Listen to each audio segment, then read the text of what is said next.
بسم اللہ الرحمن الرحیم والصلاۃ والسلام علی نبینا محمد وصحبہ اجمعین۔ غازی بھائی بہت شکریہ لینے کا۔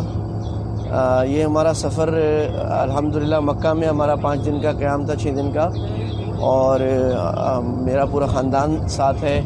حضرت استاد صاحب ساتھ ہیں، اصل میں ہم استاد صاحب کے ساتھ ہیں، مفتی عبدالرحیم صاحب کے ساتھ، ان کے رفقا سرپرست شورا کے ساتھ ہیں، اور گویا کہ کہتے ہیں نا کہ 5 انگلیاں گھی میں۔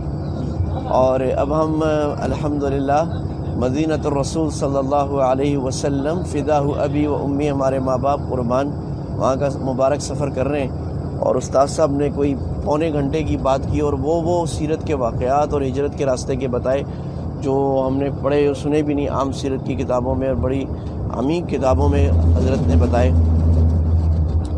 تو وہ جو کہتے ہیں نا کہ مدتوں کی پیاس کو سیراب تو نے کر دیا، جام زمزم پھر پلایا، میں تو اس قابل نہ تھا، ڈال دی سینے میں ٹھنڈک تو نے میرے ساقیہ، گرد کعبہ کے گھمایا، میں تو اس قابل نہ تھا۔ تو ہم تو قابل نہیں ہیں کسی، اور یقیناً جو ہمارے سننے والے لوگ ہیں اور ہمارے جو پیچھے پاکستان میں لوگ ہیں جو کسی وجہ سے نہیں آ سکتے، ان میں بڑی تعداد ان لوگوں کی ہے جو ہم سے زیادہ اللہ سے محبت رکھتے ہیں، ہم سے زیادہ نیکیوں پر چلتے ہیں۔ بس وہ جو کہتے ہیں نا اللہ تعالیٰ نے ہمارا تکا لگوا دیا کہ ہم آگے، نصیب کی بات ہے جی، خود لگ گیا ہمارا، کوئی استحقاق نہیں، اللہ ہمیں لے آئے۔ اور اللہ ان سب کو بھی ہم دعاؤں میں شامل رکھے ہوئے ہیں جو ہمارے پیچھے ہیں۔ تو بدر میں جب نکلے تھے نا اللہ کے نبی صلی اللہ علیہ وسلم، تو صحابہ نے یہ دعا کی تھی کہ اللہ کے نبی، احد میں جب نکلے تھے تو صحابہ نے اللہ کے نبی کو کہا تھا کہ یا رسول اللہ، ہم آپ کے لیے چھپر بناتے ہیں تو ہم آپ کی حفاظت کریں گے، اور اگر ہم شہید ہو جائیں تو آپ پیچھے چلے جائے گا، کیونکہ مدینہ میں ایسے لوگ ہم چھوڑ کے آئے ہیں، صحابہ سارے تو نہیں آئے تھے بدر میں، ایسے چھوڑ کے آئے ہیں جن کی محبت آپ سے ہم سے کم نہیں ہے، زیادہ ہی ہے۔ سارے آئے نہیں تو سارے نہیں آ سکتے بہت دفعہ، تو ہم بھی اپنے سننے والوں کو، سب محبت والوں کو شامل رکھے ہوئے ہیں۔ اور بس ایک چیز جو یہاں سے لے جانے کی ہے، لوگ آتے ہیں یہاں پر اور کہتے ہیں جی کیا لے کے آئے، تو کہتے ہیں جی میں زمزم لے کے گیا، میں کھجورے لے کے گیا، میں اسمت کا سرما لے کے گیا، اور میں نعنا مدینہ لے کے گیا، مدینہ کا پودینہ لے کے گیا، سوغات لے جاتے ہیں۔ لیکن یہاں سے لے جانے کی جو چیز ہے وہ پتہ ہے کیا ہے؟ وہ نبی کی زندگی ہے۔ یہ مولانا سعید احمد خان صاحب فرمایا کرتے تھے، جو مدینہ منورہ میں تبلیغی جماعت کے امیر رہے اور اکابر میں بڑی عجیب بزرگوں میں اور بڑے عجیب اللہ کے نبی سے محبت رکھنے والے، تو فرماتے تھے بھئی یہاں آ رہے ہو، اللہ کے نبی کی زندگی لے کے جاؤ، چاہے سوغات نہیں بھی لے کے گئے، کھجور نہیں بھی لے کے گئے، زمزم نہیں بھی لے کے گئے، بہت کچھ لے، اور اگر یہ ساری چیزیں لے گئے اور اللہ کے نبی کی زندگی نہیں لے گئے تو کچھ بھی نہیں۔ ابھی اللہ کے نبی کی زندگی کیسے لیں گے؟ ہم تو آتے ہیں عبادت کر کے چلے آتے ہیں، بھئی یہاں جب آئیں اللہ کے نبی کی سیرت کو پڑھیں، اور مکہ میں مکی سیرت کو پڑھیں، کسی بھی سیرت کی کتاب سے یہ سن لیں، علماء نے سیرت بیان کی ہے، بندہ نے بھی بیان کی ہے، پوری سیرت ساؤنڈ کلاؤڈ میں یوٹیوب پہ موجود ہے۔ اور مولانا مکی صاحب دامت برکاتہم اللہ ان کو صحت عطا فرمائے، با کمال سیرت بیان کی انہوں نے اور کتابیں لکھی ہوئی ہیں۔ تو مکہ میں مکی زندگی سیرت کی پڑھیں کہ بھی مکی زندگی میں کیا کرنا چاہیے۔ بعض لوگ کہتے ہیں مکی زندگی منسوخ ہے، یہ بڑی غلط بات ہے۔ اللہ کے نبی کی 13 سال بلکہ اس سے بھی پہلے کی زندگی منسوخ ہوگی ساری۔ بھائی استاد صاحب فرما رہے تھے کہ امت پر جب مشکل کے حالات ہوں، مجبوری کے حالات ہوں، غلبے کے مغلوبیت کے حالات ہوں، تو مکی زندگی زیادہ کم ہے، اور بھئی جب غلبے کے حالات ہوں تو مدنی، اور مدنی زندگی عمومی فائدے کی ہے، تو جب مدینہ میں ہو تو مدنی زندگی پڑھیں۔ تو اللہ کے نبی کی زندگی، آپ کا اسوہ رسول، آپ کا اٹھنا بیٹھنا، آپ کی ایک ایک ادا کو لے کے جائیں، بس یہ۔ اور جو پاکستان میں اب دنیا میں کہیں بھی سن رہے ہیں، اگر آپ مکہ مدینہ نہیں اللہ کے نبی کی زندگی لے لی تو آپ ان بہت سے لوگوں سے اچھے ہیں جو مکہ مدینہ آتے ہیں، اللہ کے نبی کی زندگی نہیں لے آتے۔ تو آپ کا حج بھی ہو گیا، عمرہ بھی ہو گیا، تو انشاءاللہ آپ اللہ کے نبی کے ساتھ ہمارا حشر بھی ہو جائے گا۔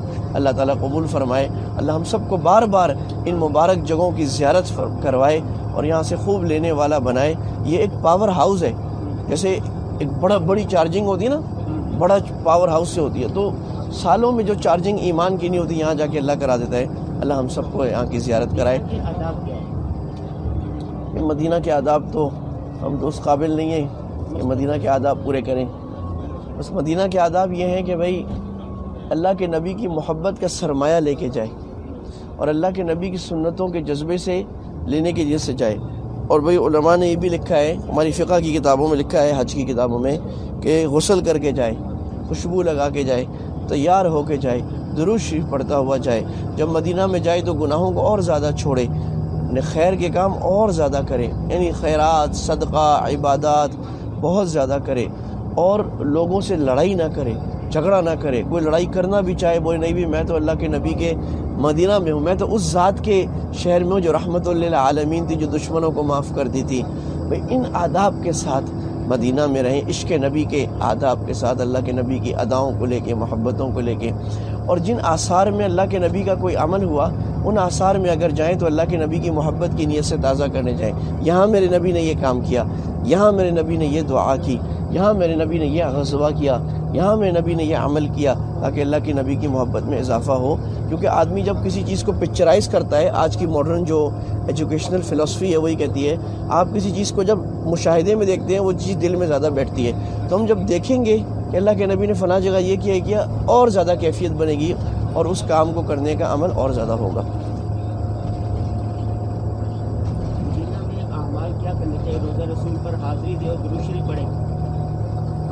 ہاں, درود شریف کی کثرت ہو تو ویسے ہی ہے, سب بزرگوں کا تو ظاہر ہے درود شریف کی کثرت ہو. اور جیسے میں نے کہا کہ جو بھی سنت عمل ہے, ہر سنت عمل کو زیادہ کرے, اس نیت سے کہ میں مدینہ میں ہوں تو یہاں سنت ہو, تو کوئی کتاب ایسی پڑھے جس میں سنتوں کو زیادہ پڑھا جائے.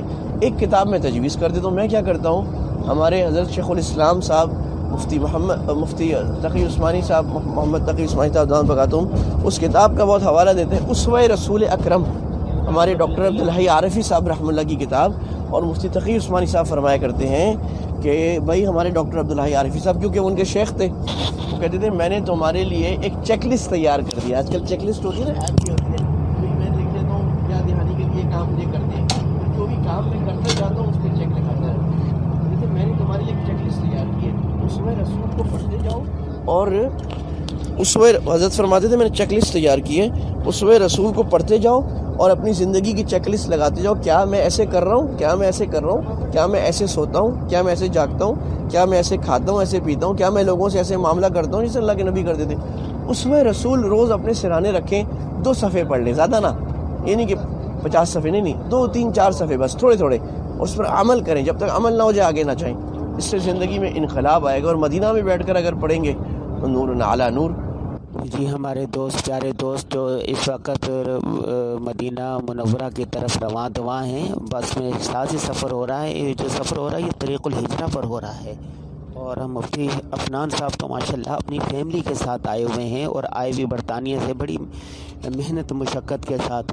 اللہ تعالیٰ یہ سفر قبول فرمائے, آمین آمین یا رب العالمین. ایک دفعہ درود شریف پڑھ لیں سارے.